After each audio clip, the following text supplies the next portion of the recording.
Baik, Assalamualaikum warahmatullahi wabarakatuh. Selamat siang, Ibu Lia Amelia Nurhazana. Perkenalkan, saya Fatwa Maulana Cahyadi, mahasiswa pada kelas Pendidikan Kewirausahaan AK 601 PJJ Akuntansi Universitas Siber Asia. Baik, pada kesempatan ini saya akan mempresentasikan hasil kajian mengenai analisis model bisnis dengan pendekatan bisnis model kanvas pada PT Phoenix Food Kota Mataram, Nusa Tenggara Barat. Kajian ini berfokus pada bagaimana PT Phoenix Food menjalankan model bisnisnya, bagaimana 9 elemen bisnis model kanvas saling berkaitan, serta sejauh mana perusahaan telah mengadopsi praktik kewirausahaan digital. PT Phoenix Food dipilih sebagai objek kajian karena perusahaan ini memiliki posisi yang menarik dalam konteks hilirisasi rumput laut di NTB, sekaligus merupakan salah satu produk yang telah melekat sebagai oleh-oleh khas Lombok. Baik, izinkan saya mulai, Bu. Untuk memahami alasan penelitian ini dilakukan, kita dapat melihat dua persoalan utama. Yang pertama adalah NTB memiliki sumber daya rumput laut yang cukup besar, tetapi sebagian hasilnya masih diperdagangkan sebagai bahan mentah. Kondisi tersebut menyebabkan nilai tambah terbesar justru diperoleh oleh tahap pengolahan yang lebih lanjut. Kedua, industri oleh-oleh di Lombok memiliki ketergantungan yang cukup besar terhadap kunjungan wisatawan. Ketergantungan tersebut menjadi risiko ketika terjadi kegangguan seperti gempa bumi, tahun 2018, kemudian dilanjutkan oleh pandemi COVID-19 pada tahun 2020. Selain kondisi tersebut, perusahaan juga menghadapi tekanan dari munculnya produsen-produsen produk sejenis di Lombok, Sumbawa, maupun daerah penghasil rumput laut lainnya di Indonesia.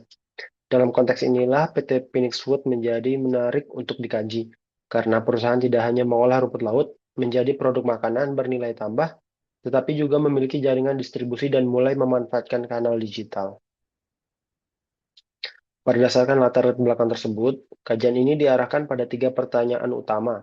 Yang pertama adalah bagaimana 9 elemen bisnis model kanvas pada Phoenix Food dapat dipetakan. Kedua, elemen mana yang menjadi kekuatan perusahaan dan elemen mana yang masih memiliki ruang untuk diperbaiki. Dan yang ketiga, sejauh mana PT Phoenix Food telah mengadopsi praktik kewirausahaan digital. Dengan demikian, tujuan penelitian bukan hanya menggambarkan model bisnis perusahaan, tetapi juga mengidentifikasi kesenjangan dan merumuskan rekomendasi pengembangan yang lebih berorientasi digital.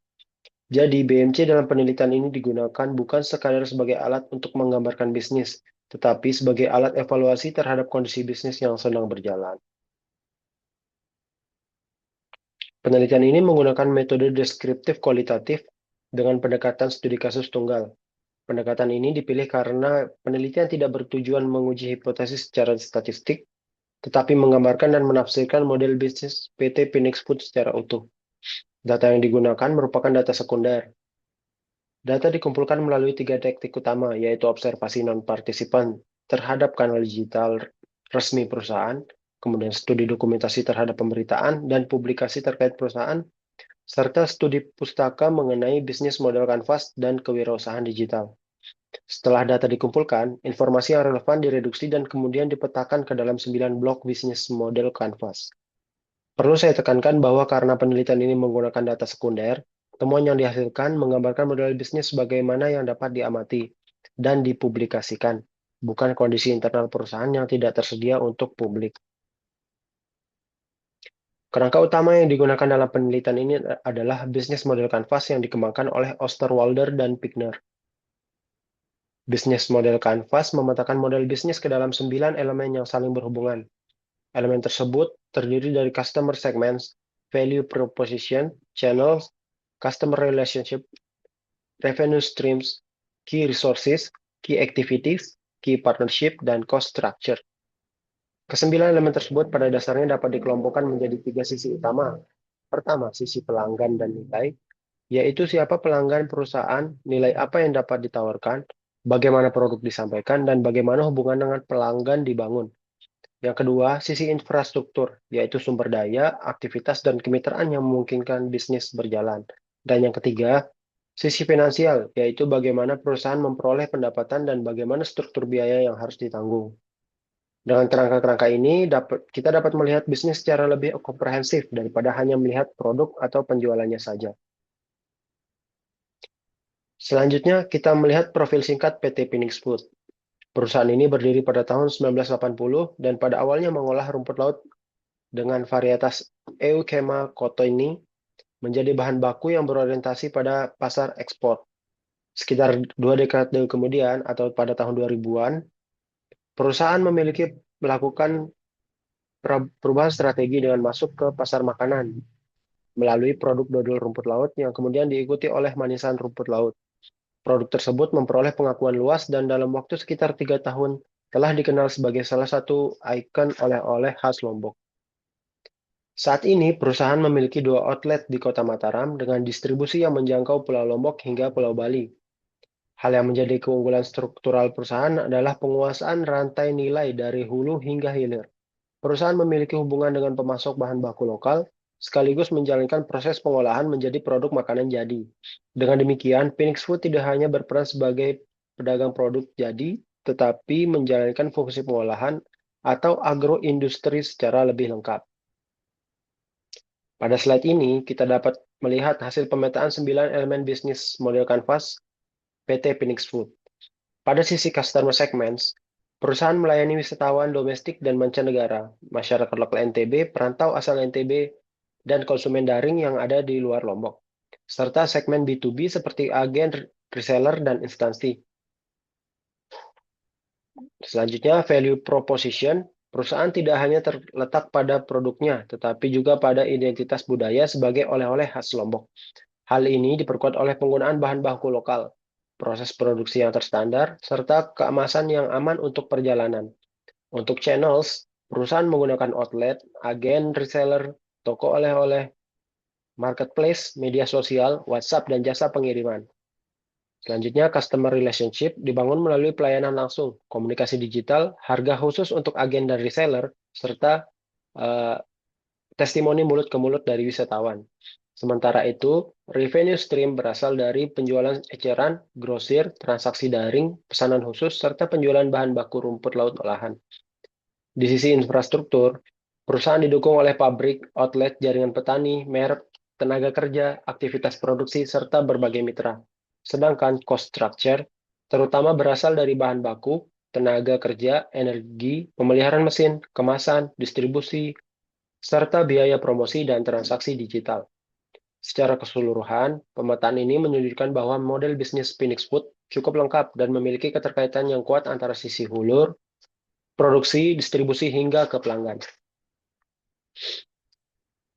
Jika kita melihat sisi pelanggan secara lebih mendalam, terdapat 2 lapisan customer segments. Pertama adalah konsumen akhir, terutama wisatawan dan masyarakat lokal. Yang kedua adalah segmen toko, oleh-oleh, agen, dan reseller. Keberadaan segmen antara ini memiliki arti penting karena dapat memberikan volume penjualan yang relatif lebih stabil dibandingkan dengan penjualan eceran yang sangat dipengaruhi oleh musim kunjungan dari wisatawan. Kemudian dari sisi value proposition, Phoenix Food sebenarnya tidak hanya menjual makanan. Produk yang dijual membawa identitas budaya Lombok yang dapat dibawa pulang oleh konsumen. Status sebagai pelopor dodol rumput laut khas Lombok menjadi salah satu sumber keunggulan merek Phoenix Food. Namun ketika kita melihat channels, terdapat sebuah kesenjangan atau gap. Perusahaan memang telah memiliki berbagai kanal digital, tetapi kanal tersebut masih berfungsi sebagai pelengkap. Penjualan secara luring melalui outlet dan jaringan distribusi masih memiliki peranan yang lebih dominan. Hal serupa terlihat pada customer relationship. Perusahaan memiliki hubungan pelanggan yang cukup kuat melalui pelayanan langsung dan cerita dari mulut ke mulut. Tetapi hubungan pelanggan melalui kanal digital belum dikelola secara terstruktur. Jadi kekuatan pada sisi pelanggan sebenarnya sudah ada, tetapi masih terdapat peluang untuk mengubah kekuatan tersebut menjadi hubungan pelanggan yang lebih kuat dan sistematis. Selanjutnya kita masuk ke sisi infrastruktur. Pada key partnership, perusahaan memiliki jaringan yang cukup luas, mulai dari petani rumput laut, petani kacang dan jambu mete, JNE, marketplace, reseller, toko oleh-oleh, hingga instansi pemerintah dan lembaga sertifikasi. Kemitraan dengan petani memiliki nilai strategis ganda. Di satu sisi membantu menjamin ketersediaan bahan baku, sedangkan di sisi lain memperkuat posisi perusahaan sebagai bagian dari ekosistem ekonomi lokal. Pada key activity, Aktivitas perusahaan mencakup pengadaan bahan baku, sortasi, pengolahan, pengemasan, pengendalian mutu, perizinan, distribusi, pemasaran, hingga ke pengembangan produk. Ini menunjukkan bahwa Phoenix Food menjalankan proses bisnis yang relatif lengkap dari rantai hulu sampai ke hilir. Kemudian pada key resources, selain aset fisik seperti pabrik dan outlet, terdapat aset tidak berwujud yang sangat penting, yaitu merek dari Phoenix Food dan pengetahuan pengolahan yang telah terakumulasi sejak tahun 1980 hingga kini. Menurut saya, aspek inilah yang menjadi salah satu keunggulan strategis perusahaan. Pesaing baru mungkin dapat meniru produknya, tetapi tidak mudah meniru pengalaman, pengetahuan, jaringan pasokan, dan ekuitas merek yang telah dibangun selama puluhan tahun. Selanjutnya pada sisi finansial, kita melihat dua elemen, yaitu cost structure dan revenue streams. Struktur biaya perusahaan terdiri dari biaya bahan baku, tenaga kerja, energi, pemeliharaan mesin, kemasan, sertifikasi operasional outlet, distribusi, serta biaya promosi dan transaksi digital. Temuan yang cukup penting adalah bahan baku menjadi salah satu komponen biaya utama. Hal ini karena mutu produk sangat bergantung pada kualitas rumput laut. Sementara harga rumput laut dapat mengalami fluktuasi mengikuti musim panen. Dengan demikian, pengelolaan bahan baku menjadi salah satu faktor penting dalam menjaga stabilitas margin. Sementara itu, perusahaan memiliki beberapa sumber pendapatan, mulai dari penjualan eceran, grosir, agen dan reseller, marketplace, pesanan daring, pesanan khusus untuk instansi atau acara, hingga penjualan bahan baku rumput laut olahan. Diversifikasi ini merupakan kekuatan karena ketika salah satu kanal mengalami penurunan, perusahaan masih memiliki sumber pendapatan lainnya sebagai bantalan. Jadi dari perspektif finansial, tantangan utama bukan hanya meningkatkan penjualan, tetapi juga menjaga efisiensi bahan baku dan mengoptimalkan berbagai sumber pendapatan tersebut. Selanjutnya, pada slide ini saya merangkum beberapa temuan penting dari keseluruhan pemetaan. Pertama, perusahaan telah menjalankan kegiatan pengolahan rumput laut sejak tahun 1980. Kedua, produk dodol rumput laut berhasil memperoleh pengakuan sebagai ikon oleh-oleh Lombok dalam waktu relatif singkat setelah masuk ke pasar makanan jadi. Yang ketiga, perusahaan memiliki beberapa kanal penjualan, baik luring maupun daring. Berdasarkan penelitian kualitatif penulis terhadap 9 blok key partnership, key resources, dan value proposition memperoleh penilaian relatif paling kuat. Sebaliknya, customer relationship dan channels menjadi dua elemen dengan ruang perbaikan terbesar. Namun, perlu diperjelas bahwa skor pada slide ini bukan merupakan data kuantitatif yang dipublikasikan oleh perusahaan. Skor tersebut merupakan penilaian kualitatif penulis berdasarkan hasil observasi dan analisis. Karena itu, angka tersebut sebaiknya dipahami sebagai alat bantu untuk menunjukkan prioritas analisis, bukan sebagai ukuran kinerja perusahaan secara absolut. Selanjutnya, kita masuk pada salah satu fokus penting penilaian, yaitu kewirausahaan digital. Berdasarkan tipologi Belia Eva dan rekan-rekan, kewirausahaan digital dapat dilihat dalam beberapa tingkat, mulai dari ringan, sedang, hingga ekstrim. PT Phoenix Food dapat dikategorikan pada tingkat sedang. Alasannya, sebagian aktivitas bisnis sudah memanfaatkan teknologi digital, terutama promosi melalui media sosial, penerimaan pesanan melalui marketplace dan WhatsApp, serta proses pengiriman melalui mitra ekspedisi. Namun, aktivitas inti perusahaan seperti pengadaan bahan baku, produksi, pengemasan, dan penyerahan produk tetap berlangsung secara fisik. Hal tersebut sebenarnya merupakan karakteristik yang wajar bagi perusahaan yang menjual produk makanan fisik. Yang menjadi persoalan bukan apakah seluruh aktivitas harus didigitalisasi, tetapi bagaimana teknologi digital dapat dimanfaatkan untuk memperkuat aktivitas bisnis yang sudah ada. Implikasinya bersifat ganda. Penguasaan rantai pasok dan produksi secara fisik menjadi keunggulan yang sulit ditiru oleh pesaing yang hanya beroperasi secara daring. Namun selama kanal digital belum menjadi jalur penjualan utama, perusahaan masih memiliki ketergantungan terhadap kunjungan dari wisatawan yang datang ke Pulau Lombok. Berdasarkan hasil pemetaan, penelitian ini mengusulkan 3 prioritas utama. Yang pertama adalah meningkatkan kanal digital dari sekadar pelengkap menjadi salah satu tulang punggung penjualan. Caranya adalah antara lain menggunakan optimalisasi toko resmi pada marketplace nasional, lalu memanfaatkan social commerce, serta menyasar konsumen yang berada di luar Pulau Lombok. khususnya perantau asal NTB dan wisatawan yang sebelumnya pernah berkunjung. Prioritas kedua adalah mengelola hubungan pelanggan secara lebih terstruktur. Perusahaan dapat mulai membangun basis data pelanggan yang sederhana, mengembangkan program pembelian berulang, meminta testimoni dan feedback, serta mendokumentasikan keluhan pelanggan. Prioritas ketiga adalah mempertahankan keunggulan hulu sekaligus memperkuat narasi nilai. Kemitraan dengan petani dapat diformalkan melalui skema kemitraan binaan. Selain itu, perusahaan dapat melakukan perencanaan pengadaan dengan mempertimbangkan siklus panen. Pada saat yang sama, narasi mengenai hilirisasi dan pemberdayaan petani lokal dapat diperkuat dengan komunikasi pemasaran. Dengan demikian, digitalisasi tidak menggantikan keunggulan utama Phoenix Food, tetapi justru digunakan untuk memperluas dan memperkuat keunggulan tersebut. Dari hasil penelitian ini, terdapat implikasi bagi 3 kelompok. Yang pertama adalah bagi pelaku usaha. Bisnis model Canvas sebaiknya tidak dipandang sebagai dokumen yang hanya dibuat satu kali. BMC dapat digunakan sebagai alat evaluasi secara berkala untuk melihat apakah perubahan pasar telah mengubah model bisnis perusahaan.